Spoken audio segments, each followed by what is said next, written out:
Good morning guys, स्वागत है आपका हमारे अपने यूट्यूब चैनल पर माउंटेनियर्स वीलॉग पर।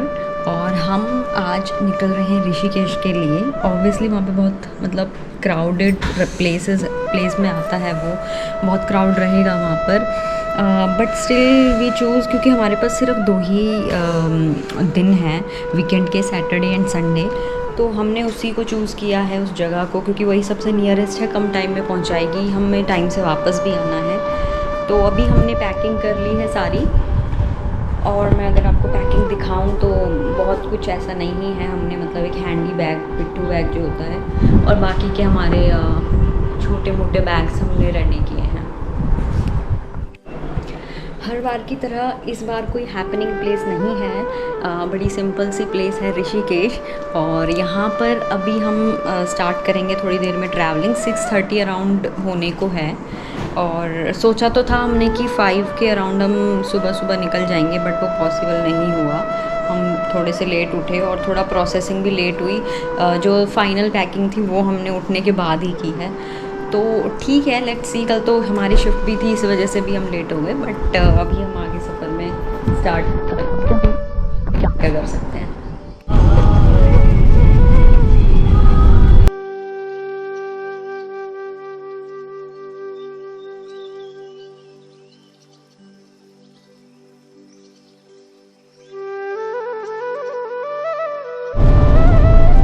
जय श्री राम फ्रेंड्स। तो अभी हम हैं दिल्ली मेरठ एक्सप्रेस वे पर। और अभी यहाँ पे बड़ी सुंदर बारिश हो रही है, बहुत अच्छी, मतलब झिलमिल बारिश हो रही है। तो अभी तो गूगल मैप के अकॉर्डिंग हमारा जो एस्टिमेट निकल रहा है वो है 12 साढ़े 12 के आसपास का ऋषिकेश का। तो मुझे लगता है हम काफ़ी लेट हो गए हैं। अगर मुझे लगता है हम जल्दी निकलते तो हम जल्दी पहुंचते, बट हम किसी रीज़न से लेट हो गए।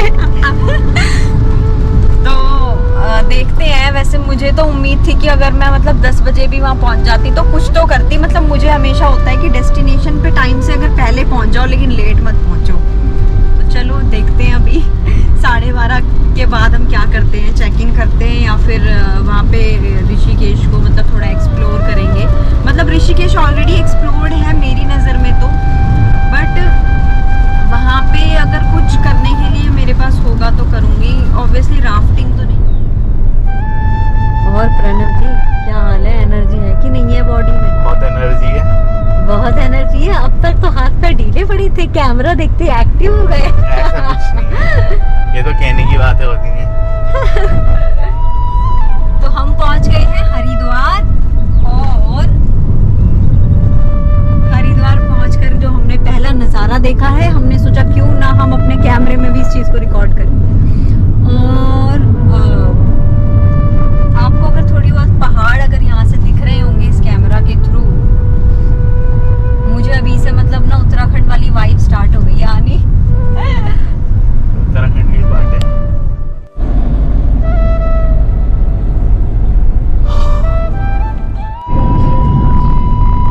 हम पहुंच चुके हैं ऋषिकेश।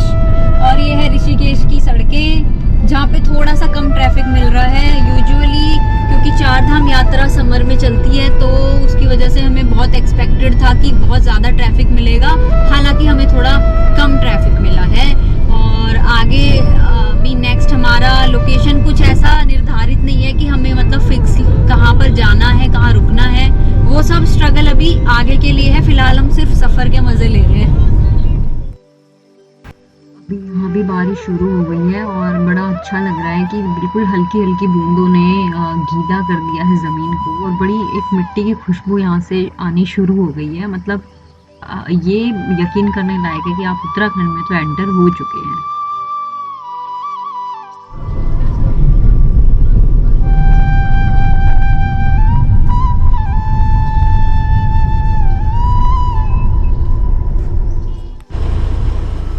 ये है ऋषिकेश सिटी से कुछ किलोमीटर्स की दूरी पर।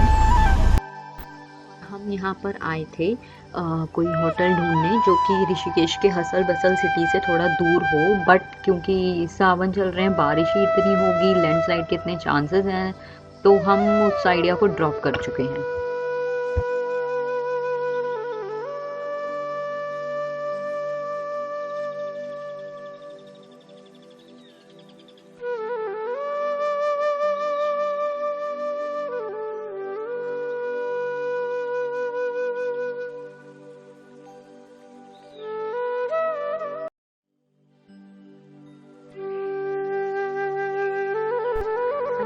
साथ चलते हैं आगे के फास्ट ट्रैक पर और गंगा आरती का आनंद लेते हुए और थोड़ी सी इन छोटे छोटे पहाड़ों और रास्तों का आनंद लेते हुए हम आगे बढ़ते हैं। तो हम पहुंच गए हैं ऋषिकेश त्रिवेणी घाट पर और यहाँ पे मैंने लास्ट टाइम भी मैं एक बार आई हुई हूँ और त्रिवेणी घाट की आरती मैंने अटेंड की है और उस टाइम पर इतना गंगा उफान पर नहीं थी, बट अभी जो गंगा माता हैं बिल्कुल यहाँ तक हैं। और जबकि जब हम लास्ट टाइम आए थे तो पहले ये बिल्कुल वहाँ उसी एरिया तक ही थी और गंगा माँ यहाँ तक तो नहीं आई थी। बट क्योंकि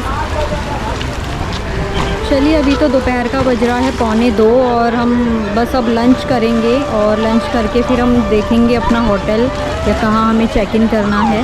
मतलब कुछ भी हमारा इस ट्रिप पे तो कुछ भी डिसाइडेड नहीं है पहले से, बट हाँ गंगा आरती अटेंड करेंगे शाम को, वो फॉर श्योर है। बाकी तब तक के लिए आपको छोटी मोटी डिटेल बीच में हम देते रहेंगे। Good evening guys. तो शाम के बज रहे हैं 3:45 और मैंने सोचा है कि हम 4:30 या 5 o'clock हम निकलेंगे शाम को और अपना त्रिवेणी घाट पे गंगा आरती ज्वाइन करेंगे, जिसमें कि हमने सोचा डिसाइड भी किया है कि हम पूजा भी करवाएंगे अपनी फैमिली की तरफ से। वहाँ पे एक स्लिप कटती है और वो आरती के 1 घंटा पहले से कटना स्टार्ट होती है, तो वो स्लिप आप कटवा सकते हैं और अपनी फैमिली अपने परिवारजनों के बिहाफ पे आप पूजा कर सकते हैं, गंगा माँ की आरती कर सकते हैं।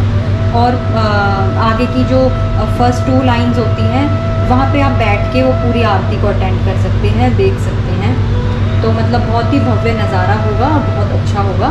फ़िलहाल तो हमने यहाँ पे होटल रूम लिया और फ्रेश हो गए हैं और सोचा है कि थोड़ी देर आराम करेंगे। तो मैं आपको रूम दिखा देती हूँ।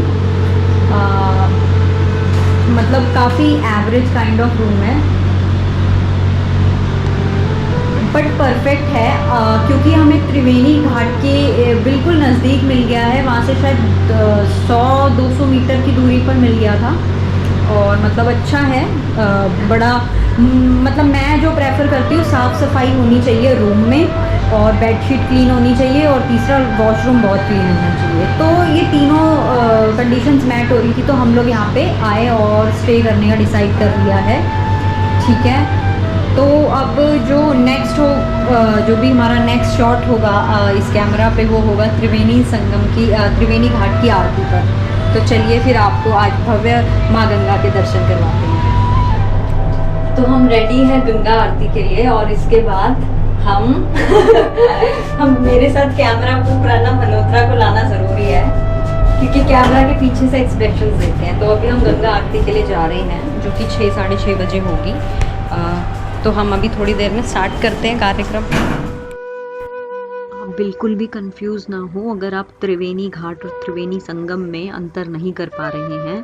त्रिवेणी संगम प्रयागराज में है, जहाँ पर गंगा, यमुना और सरस्वती तीनों नदियों का मिलन होता है। और अपना यहाँ पर त्रिवेणी घाट है, इसका नाम त्रिवेणी घाट है ऋषिकेश में। और जो ऋषिकेश है वो सभी को पता है कि उत्तराखंड की पावन भूमि देवभूमि में स्थित है और सबसे बड़ी बात कि हमारे ऋषियों की, महागुरुओं की तपोस्थली रही है। यहाँ पर बहुत बड़े बड़े ऋषियों ने बहुत हमारे बड़े बड़े महाकाव्य लिखे हैं और बहुत सारे वेद लिखे हैं। अपनी तपस्याओं को यहाँ पर उन्होंने समाप्त किया है, संपन्न किया है। तो ये एक इतनी पवित्र भूमि है जहाँ पर हमारे पूर्वजों के समय से जो है गंगा आरती होती आई है और आज भी होगी, जिसका आज हम हिस्सा बनेंगे। आप पहले से ही जानते हैं गंगा माता के दर्शन मैंने आपको छोटी सी क्लिप में पहले भी कराए थे और अभी फिर से करा रही हूँ और बाकी मैं आगे की सूचनाओं से अवगत आपको और आगे करवाऊँगी। तो मतलब हम अभी यही कंपेयर कर रहे थे कि पहले पानी कितना था और अब इसका लेवल कितना हो गया। तो ये वाकई में बहुत ऊपर है। अब क्योंकि सावन है तो ये तो गंगा माँ का रौद्र रूप देखने को मिलना ही था। बाकी जो भी लोग यहाँ पे गंगा आरती के लिए पर्ची कटवाते हैं, जिनको परिवार सहित पूजा करनी है या खुद से पूजा करवानी है गंगा माँ की, तो उनकी पर्ची कटती है यहाँ पे 501 रुपये से स्टार्टिंग है। जब हम लास्ट ऑफ सीज़न आए थे तो 251 या 351 रुपये से यहाँ पे पर्ची कट रही थी। और ये जो फर्स्ट लाइन जो सिटिंग की है, सेकंड लाइन जो सिटिंग की है, ये पर्ची वालों के लिए ही है।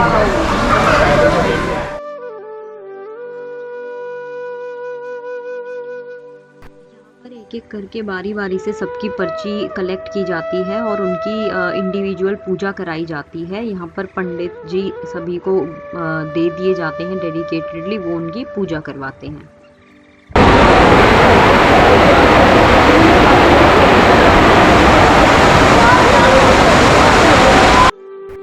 जैसे ही पूजा की शुरुआत हुई, साथ ही में बारिश आ गई और बारिश बहुत तेज़ और रौद्र रूप में आई है।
एक तरफ तो हमने गंगा आरती को संपन्न किया और पूरा समापन किया, उसी के साथ में यहाँ पर आरती के बाद यहाँ पे सबने आरती ली और आशीर्वाद लिया माता का, और इस तरह से भीड़ हो गई और सभी ने एंजॉय किया बड़ा नाचते हुए। राधे कृष्ण के गाने भी यहाँ पर गाए गए और बहुत मतलब हर्षोल्लास के साथ में लोगों ने वहाँ पर बड़ा नृत्य किया।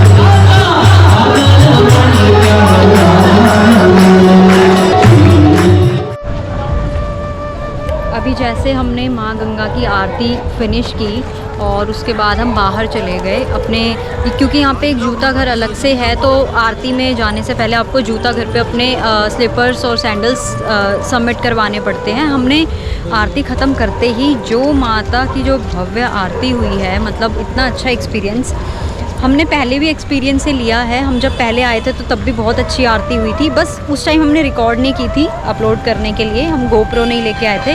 बट इस बार हम गोप्रो के साथ स्पेशली आए हैं कि रिकॉर्ड करें और व्यूअर्स को दिखाएं। तो मतलब जो वहाँ पर जो घाट है, हम उसी घाट के बाहर हैं और घाट का जो आउटर एरिया है वो कुछ ऐसा दिखता है जो आपको मेरे पीछे दिख रहा होगा। बस अभी आज के लिए मेरे पास इतना ही है और इसके बाद हम वापस अपने होटल रूम पर जाएंगे और वहाँ पे फ्रेश होंगे, चेंज करेंगे, क्योंकि बरसात हो गई थी पूरी आरती के दौरान। जैसा आपने देखा कि बरसात होती रही, तो वो तो चली रही थी, जिसकी वजह से हम सारे के सारे श्रद्धालु भीग भी गए हैं। तो अभी हम अपने होटल रूम जाएंगे और उसके बाद वहाँ से जो है अपना थोड़ा आराम करेंगे और फिर कल देखते हैं कि कल क्या करना है, यही जगह एक्सप्लोर करनी है या ऊपर जाना है। बट ऊपर जाने के चांसेस कम है क्योंकि बारिश हो जाएगी तो लैंडस्लाइड के चांसेस बहुत ज़्यादा होते हैं ऐसे टाइम पे। और पहाड़ों पे तो मैं खुद ही सजेस्ट करती हूँ सभी को, अपने व्यूअर्स को भी करूँगी कि बरसातों में ऊंचे से ऊंचे पहाड़ों पर या एलिवेशन पर जाना अवॉइड करें। हम खुद मतलब मेरा खुद बहुत मन होता है माउंटेन्स पे जाने का, और मैं ट्रैकिंग के बिना मतलब हमारा रहना बड़ा मुश्किल हो जाता है। बट क्योंकि सावन चल रहे हैं, बारिशें होती हैं, सबसे ज़्यादा रिस्क प्रॉन एरियाज़ होते हैं माउंटेन्स, तो ऐसे समय पे आप अवॉइड कर सकते हैं जाना। इसलिए हम मतलब सिर्फ ऋषिकेश तक आए और गंगा आरती माता के भव्य दर्शन करके हम चले गए। मतलब बहुत ही सुंदर आरती मेरे हिसाब से तो हुई। बाकी आप कमेंट्स में बता सकते हैं कि आपको आरती कैसे लगी। जय महादेव, नमामि गंगे।